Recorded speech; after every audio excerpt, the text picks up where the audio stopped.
Chapter 6. As the ship beast rounded another corner under the tail's direction, he ran into more than he had bargained for. The man suddenly leapt backwards and crashed into the crew members behind him. They sang out in surprise, some even pointed their weapons at him. Releasing his passenger, the ship beast brought up a finger to his lips and shushed them with a quick burst of air. Met with only confused and anxious looks, he tried another gesture of curling fingers, as he slowly moved to approach the corner yet again. As they peered around into the next hall, the crew and their ship beast were presented with a view of narrowly avoided danger. Over a dozen of their bloodthirsty intruders were milling about up ahead. In their midst was a long hollow vent, which seemed to have diagonally pierced the ceiling. As another creature slipped out of it, it occurred to the human that this was their point of entry. The wart-covered beings were performing some type of complicated operation on a giant set of doors which sealed the end of the hallway, and the air seemed thick with the smell of burnt metal. Their irritated shouts and gurgles rebounded with the sounds of metal drilling and sparks flying. Whatever was at the end of the hall was of great importance to the invaders. Ducking back past the armed crew, the ship beast came to a stop and crouched before its wounded companion. The passenger it had set down against the hallway wall had certainly seen better days. Though her leg had apparently stopped bleeding and seemed to have healed over slightly, her solid green eyes seemed to be dulled, and her song of recognition was weak. The pale flesh around the wound seemed to have taken a slightly lighter shade of blue than the blood which stained the white uniform around it, and gave off the impression of pain. Dehair watched as crew members peeked their heads individually to check the hall again and fiddled with their weapons. Only the steward and shipmaster Yatal had ever really handled the things, and the crew members likely didn't know how to use them at all. She had not caught a solid glance before the beast had pushed her back behind the safety of the walls, but the quiet, anxious rhythms told her more than enough of what had lain in wait. It was nothing good. As those songs died, the crew eventually settled to look at the beast. It stared back at them, and offered them nothing in return for their silence but its own. She had begun to come to terms with its intelligence. The creature was quiet and unreadable, but it had been a huge mistake to presume it stupid. She wondered how much of her speech it understood. Opening her mouth, she sang a familiar greeting to it. It waited a moment as it held the gazes of the crew before it finally turned once more to her. At first she had thought that it was looking for guidance or instruction, but now she felt differently. The ship beast was covered in wounds that seemed the opposite of healing despite its massive strength. Burns covered its torso, and though none had pierced its hide, exhaustion was evident upon its strange features. The clear blood began to run from its strange eyes as it stared at her. It seemed focused on her leg, and when she motioned at her wound, it seemed to grow agitated. She could almost hear the tendons in its arms creaking as its fingers clenched into a solid ball. Soft pops were audible as its joints creaked and pressure released, and Dehair tried not to think about how much strength the creature in front of her possessed. Soft pops were audible as its joints creaked and pressure released, and Dehair tried not to think about how much strength the creature in front of her possessed. Anger radiated off of it as much as heat did, as if it was burning fusion fuel on the lowest setting. It was like an oven in the cold air of the ship. They had said it ate more than 5 of them put together, but she hadn't believed that until she spent a whole sleep cycle on its back. Its metabolism was unheard of, and if she looked carefully, her eyes could actually make out what seemed to be steam rising off of its skin. The ship was beginning to chill faster now, which meant their life support had been forced to focus the particle field in one location for some tremendous output. In all likelihood, it was drawing power from anything it could to simply keep air within the ship. They were quite likely going to freeze to death in the length of a few rotations if the situation didn't improve. A heavy cough came from the beast, and she saw something red drip from the creature's strange snout. It wiped it away and showed her its teeth while curling back its lips. That terrifying gesture apparently meant something other than wanting to eat her, though she wasn't totally certain what. Dehair didn't understand the ship beast any more than it did her, but she had finally grasped that her pain and the pain of others seemed to impact it. The blood from its eyes was not solely from physical wounds. The way it had stared at her fallen comrades and had flinched at her sobs, it understood. It understood, and it was angry. Very, very angry. Suddenly it rose up and turned away from her, a liberated sword gripped in each hand. Its walk was steady and determined as it passed the crew, and its shoulders seemed to tense as it took massive gulps of air. She sang out again, in quiet clarity, a melody of regret and respect. They couldn't speak a word to one another, but she had understood. There was an apology in that song, and the ship beast turned for one last look over its shoulder. It set one sword down, brought its feet together, and in a strangely formal gesture brought its right hand to its forehead. The crew stared, and the creature stared back. One by one, they brought their hands to their foreheads in a mimic of that gesture. The ship beast showed its teeth one more time and let out a puff of air in an amused fashion before retrieving the weapon at its feet. Without any further warning, it lifted the sword to its shoulder, tensed its muscles, and rounded the corner where almost certain death awaited. Yatel was barely conscious as the thing casually carved into her. The tail was only partly flayed, but it had decided to focus on her other parts in its stead. The creature had trimmed a sliver off her right arm, and then seemed to shift to her legs while it chewed the strips of her flesh and hair with relish. She was bleeding from countless of such strips at this point, covering her entire body, and when it stopped to bark orders to its fellow raiders, she had wished simply for death to release her. As it turned back, she realized she didn't have long to wait, as it brought out another blade with a serrated edge. Its jaws pulled back into a large predatory grin as it brought this down to her belly and began to apply pressure. She screamed with all her remaining strength. She didn't want to die like this. Please, not like this. Suddenly the creature tensed and began heaving blood in desperate gasps, covering her flayed skin and torn cloak in deep green gore. She could make out the end of a blade that had impaled it so deeply the point had burst from its chest. The creature coiled in death's embrace as it fell off of her, contracting with a loud rattling sound. Yatel turned her head with the last of her strength to find her rescuer.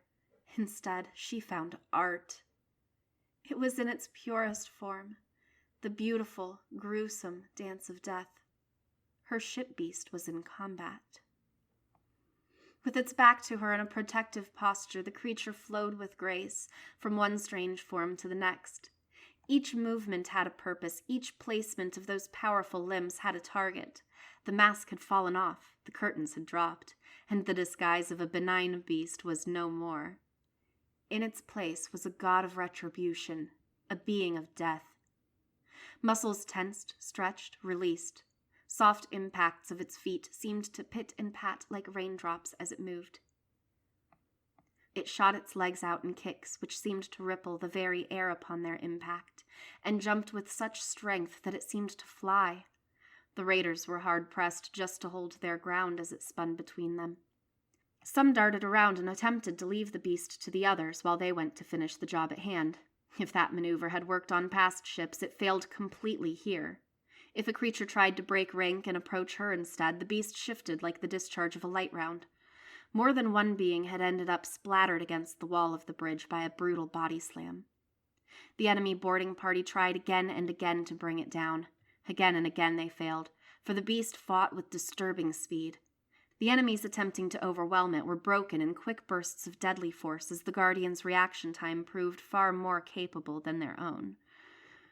One of the six-limbed pirates leapt at the beast in a suicidal attempt to end the matter once and for all, its blade held high above its head with multiple limbs for a downward stab.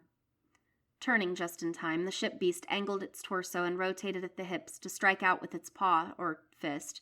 It mattered not the terminology to Yatel, because the impact literally ripped the head of the attacking alien from its shoulders and ruined the trajectory of its weapon. Blood showered in a green mist behind the impact. The sword slid down the ship beast's back as the creature's headless body crashed into the beast, and for the first time, Yatel saw it bleed for true. Blood as red as her home planet's star dripped from the long, dark gash. Her ship guardian seemed to tremble in pain as it fell to one knee, heaving heavily. It was then she saw how grave the situation truly was. When it was in motion, it had seemed unstoppable, as if a force of nature. But now that it had stopped, she could assess the damage. Burns covered it, and its skin was discolored with purple and black bruises where the burns had not yet reached. It must have fought many times before arriving at the bridge. Taking advantage of the temporary ceasefire that had occurred, the remaining raiders had drawn their firearms and let out a volley of everything those contained. The wave of light rounds struck it, and the beast reacted quickly in a practiced maneuver, raising its arms together as a shield, blocking the shots aimed at its face and eyes. From where she lay, she could smell its flesh, which burned and smoked in sudden spots of scar tissue. It held its guard through the onslaught, guarding its eyes, and waited. Red blood dripped on the floor in a slow and steady rhythm. It waited. Finally, the shots lessened, then ceased as the boarding party attempted to reload. The beast wasn't dead, and though it wasn't moving, none of the pirates seemed to want to go closer and finish it by hand. Their panic and fumbling with their reloading reached a fever pitch as the Guardian began to move again, slowly forcing its limbs into motion with one heavy inhalation at a time. Surely the thing must be incapacitated by now, but defying all logic, it slowly picked up the sword that had sliced open its back, still dripping red with blood, and marched forward towards the remainder of its opponents. Their screams died as the sword fell with speed of the like Yatal had never seen. This was a creature of legend. Soon there was nothing but silence. The beast walked unsteadily down the hall, away from the carnage, and away from the bleeding shipmaster and her stunned crew. Its slow, steady steps took it down the ramp and around the corner without stopping to so much as glance at them. Quiet songs of disbelief and fear rang out behind her, and she felt the touch of her spawn. Their faces were so deeply sad as they laid their hands upon her shoulders and cheek. Those places may be the only portion of her that would remain unscarred. Not even a medical unit could fix these wounds entirely. Yatal remained silent and fought back the song of agony and sadness as her wounds ached. She couldn't bring herself to speak as she stared at the corner. Their enemies were dead, and they were safe, but at what cost? What did it matter if the invaders were replaced by a demon of her own making? A creature that might casually murder them with ease if they set it off? She had been a true fool to think she was ready for a ship beast. A true fool. Her song of agony was beginning to pierce her lips when she saw them. Her view of the hall was filled as they came walking up the ramp. One by one, surviving crew began to appear, and one by one they began to embrace their fellows who walked forward to meet them. She fought with everything she had to hold back her song of pain as the creature returned with a wounded crew member on its blood-covered back. It was only after it laid the medical officer down with what appeared to be a measure of careful restraint that the beast turned to Yatal and approached. It seemed to shake with effort as it brought itself down to the ground on its knees. Slowly it pointed to her, its arms covered in burns, its chest coated in many more. It pointed to her and her scars, while its hands seemed to waver in fierce trembling. It curled its lips back to reveal its large white teeth, and took a single deep breath before collapsing backwards. Her wounded medical officer seemed to struggle, trying over and over to rise. Second medical engineer Deher, if Yatal's memory was still serving her. The girl was barely lucid, and her singing was soft, but Yatal could make out the words clearly in the silence that held over the ship, her words repeating over and over, even as she gasped out in pain. "This is no beast, shipmaster! This is no beast!" With a heavy sigh, the creature on the floor next to her exhaled as it closed its eyes. The guardian of her ship moved no more, but the strange gesture of its lips remained, curled back into a deep grin.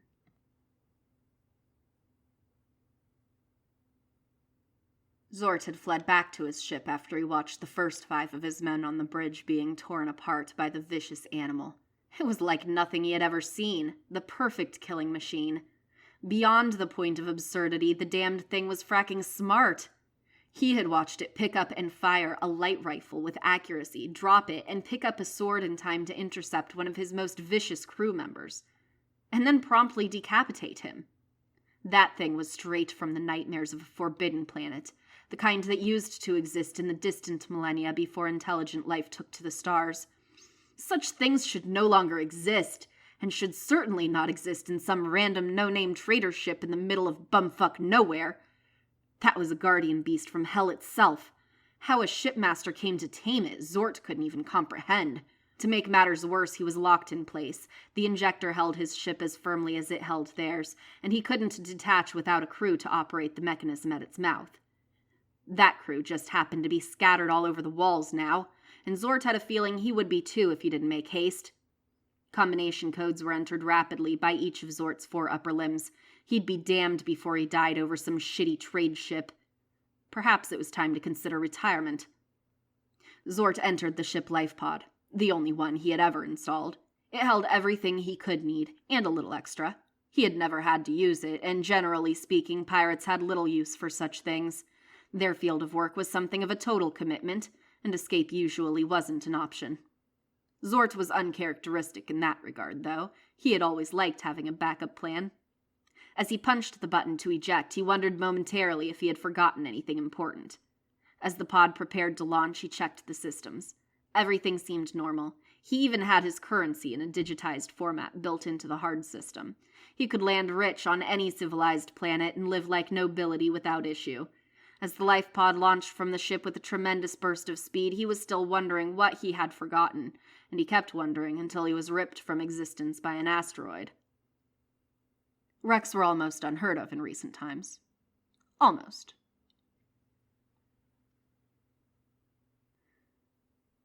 Pain, terror. Liquid seemed to permeate every pore and crevice in his lungs. Drowning and confused, he tried to scream.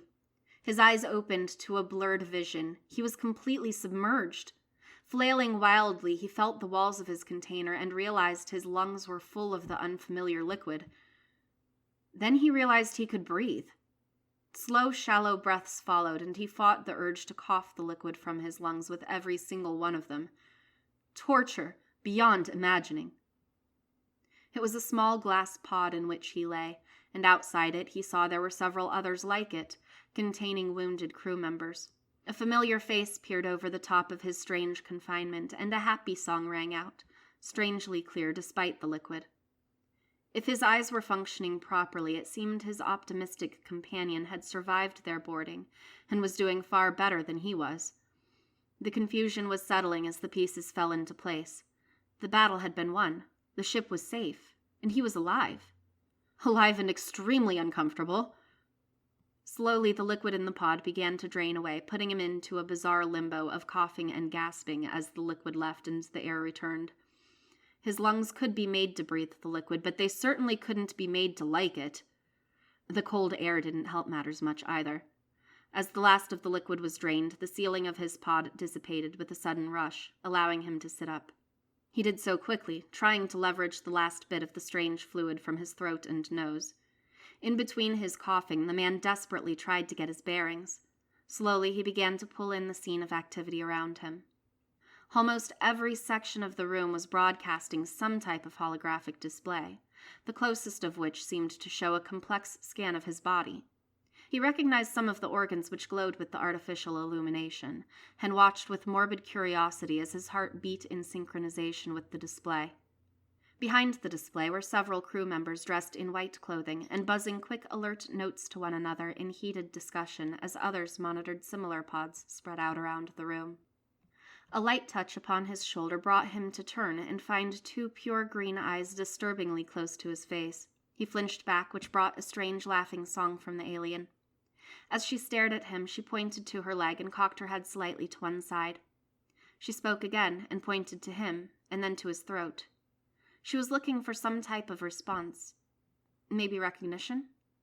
Of course he recognized her. He had spent half a day keeping her alive on his back, while listening to her sing him into battle after battle.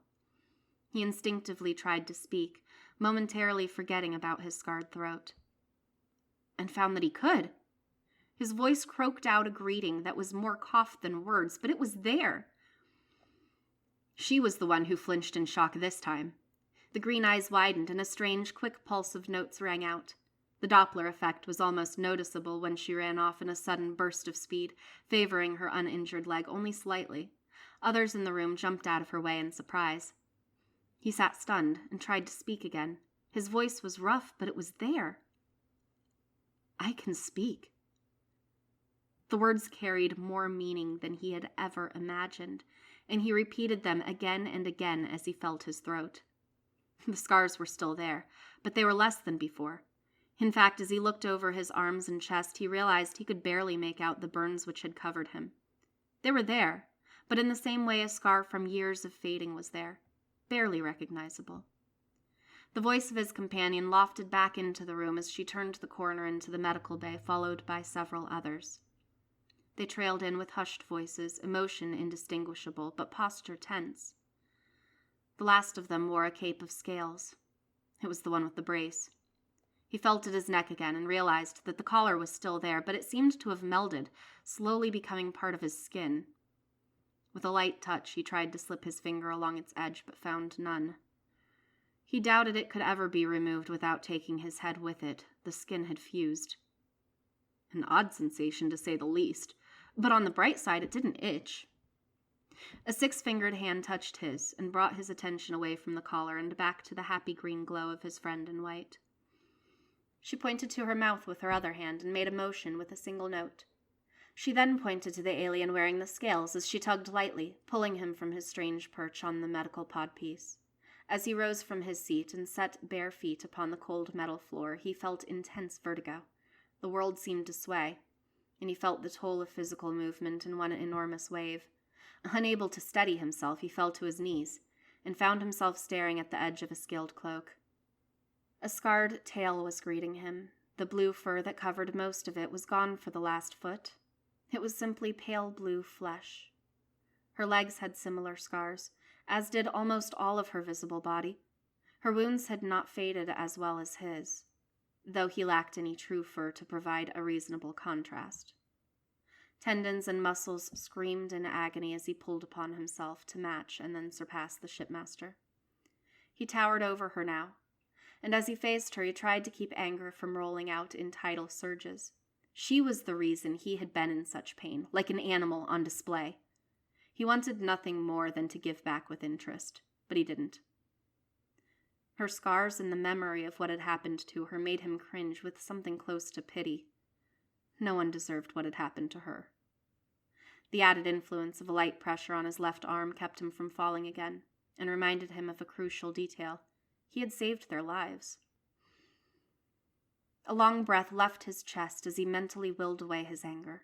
It would serve him nothing to act on impulse and rage. The time for that was past. Instead, he simply asked the question that had been on his mind since his first true moment of clarity in this strange existence. "Why am I here?" Quiet murmurs came from the crew, and a few notes of pride came from his companion, gripping his arm with slight but determined strength. The one with the scaled cloak shifted and reached into a pouch at her waist. Stepping back uncomfortably, he cautiously raised one arm in his defense. Last time she had reached for something, he'd been put in more pain than one could ever wish to experience. It wasn't something someone simply got over.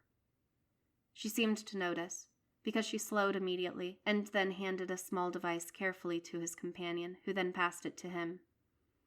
A small game of trust. The scarred tail seemed to swish nervously. It was a small hollow ball that slid open to show 2 small discs, which looked as though they were made of thin, clear rubber. Carefully, his companion took one from his hand and slowly lifted it to his left temple. It stuck there with a slight zap and began to usher in a strange list of sensations one could only really describe by using sound for color and smells for sight. The vertigo returned with a vengeance, and his brain felt as though it had been lit on fire. Tiny shocks were running through his skull. A tingle similar to when the collar had first slapped around his neck emerged soon after. He tried to back away, but stopped in shock when he heard her. "He is so frightened, Yatel. He barely trusts me." His friend was speaking English. He was as perplexed as he was amazed. She mistook the pause as acceptance, because she quickly lifted the other disc to his right temple. It sealed quickly with another short sensation of electricity. For a being of such strength and bravery in combat, it seems surprisingly skittish, the cloaked alien replied. How soon until the discs take effect, Deher? I believe, the green-eyed face stared at him now, her solid green eyes meeting his own. I believe that they already have. She waited patiently now, staring at him with deep concentration and a gesture that he was suddenly able to interpret as optimism and hope. She had given him a translator. She had realized he was intelligent. He took a deep breath and tried to speak. Yes, I believe so. Those were the words that emerged from his lips as he imagined them, but his voice seemed to fly into the air in a much stranger pattern. He clamped his mouth shut in shock. To think in a familiar tongue, but to speak in the melody of an alien language was disconcerting to say the least. In fact, the sensation was downright unnerving, as if a stranger was using his voice. He ground his teeth as he came to terms with it. Deher gasped in shock and leapt in excitement, dragging his arm as she did. I knew it! She turned to the cloak one, named Yatal if he had understood correctly. He isn't some feral beast! Well, what in Sio's blue rings is he then? A creature built for combat, a being of war? This creature killed an entire raiding party of Sagat shock troops by itself.